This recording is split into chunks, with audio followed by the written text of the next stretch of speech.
présente, je suis Vincent Calbo, architecte. J'ai fondé l'agence Vincent Calbo Architecture il y a 10 ans à Paris. Je travaille sur la ville de demain par la composition de 3 vecteurs que sont l'architecture, les biotechnologies et les technologies de l'information et de la communication. Donc je pense que l'architecture de demain, l'architecture écologique, qui construira une ville verte, une ville dense, une ville connectée, se fera par une accélération de l'innovation qui passera forcément par une fusion entre les disciplines. Donc sur chacun des projets que je développe, principalement à l'étranger dans les pays émergents, nous travaillons en think tank, c'est-à-dire de façon interdisciplinaire avec des chimistes, avec des physiciens, avec des biologistes, avec des spécialistes en agriculture, en partenariat avec des universités étrangères pour justement accélérer cette innovation en vue de créer de nouveaux prototypes urbains. Ces différents prototypes sont par exemple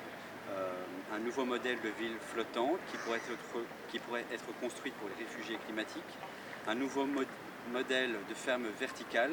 qui pourrait ramener les lieux de production alimentaire dans les lieux de consommation, ou encore un nouveau prototype pour la mobilité du futur qui construira pour les générations post-carbone, post-nucléaire, la mobilité propre de demain en travaillant avec des énergies renouvelables telles que par exemple le biohydrogène. Donc le concept intéressant dans Out of Atmosphere est justement cette transdisciplinarité qui est proposée, le fait de travailler dans une galaxie de disciplines qui permettra à chacun de venir s'implémenter via la connaissance des autres et justement de dresser une ligne d'horizon globale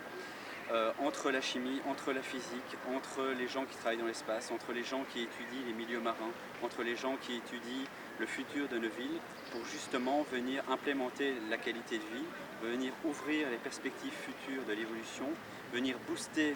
effectivement l'évolution avec des jeunes chercheurs et des chercheurs très expérimentés. Et le fait de mélanger ces disciplines, ces générations,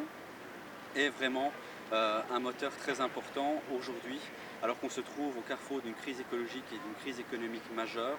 pour relancer justement la matière grise en Europe et pour devenir les leaders justement de l'innovation dans ces différents domaines.